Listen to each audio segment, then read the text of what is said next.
Alright, here's the thing. I'm gonna be real with you. If you're watching this video right now, you are tech savvy enough to be an online trainer. If you have ever bought anything online, you are tech savvy enough to be a personal trainer.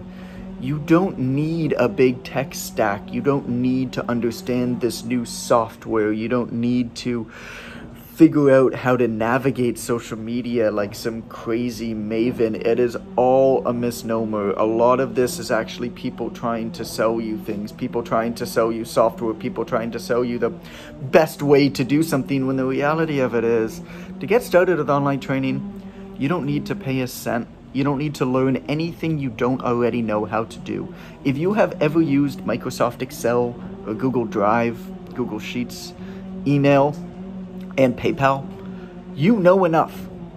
Literally, you know enough to get started because you don't need anything else.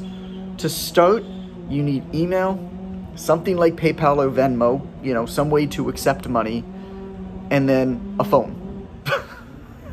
Right? You gotta get on the phone with somebody or text somebody.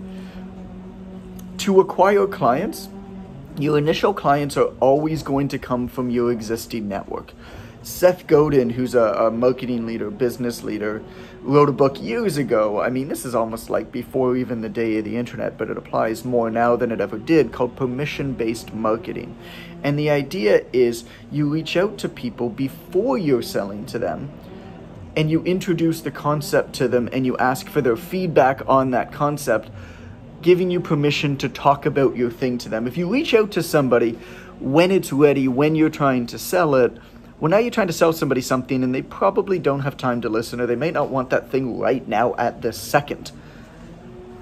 But if somebody were to reach out to you, put yourself in their shoes and say, hey, I'm thinking of doing this thing. I really value your input. Do you mind chatting with me for 20 or 30 minutes and just help me refine the idea? You'd probably get on the phone with them if there's somebody who you have even a little bit of a prior relationship with. And then at the end of that phone call, where they really have asked your opinion on the population you want to serve, or they've talked to you about why they're so passionate about this, how fitness and health has impacted your life, or somebody you love, and why that's something that you want to do to help impact others, and the types of services that you want to offer, and is that something that they would be interested in? Well, at the end of that call, if somebody were to go to you and say, hey, do you know anybody who might be interested in this when the time comes? You'd probably try to think of a name. And then you'd introduce them to that person. Or maybe you might be interested in that service, and you'd say, I'd actually be pretty interested in that. I'd love to know when the time comes.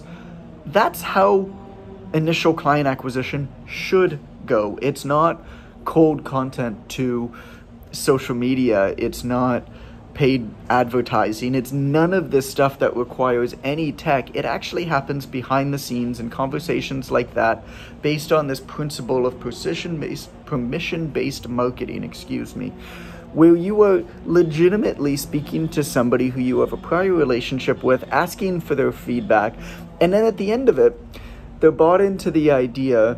They have some ownership in it because they've helped you develop the idea, and they're going to probably help you kind of grow it. Or maybe not. But this is how this stuff starts. As time goes, maybe you might decide that you want to adopt a bunch of tech, but it doesn't start with that. So if you are not tech savvy, or you think that you're not tech savvy, and you do struggle with social media, or you just don't like social media, which I totally understand, don't worry.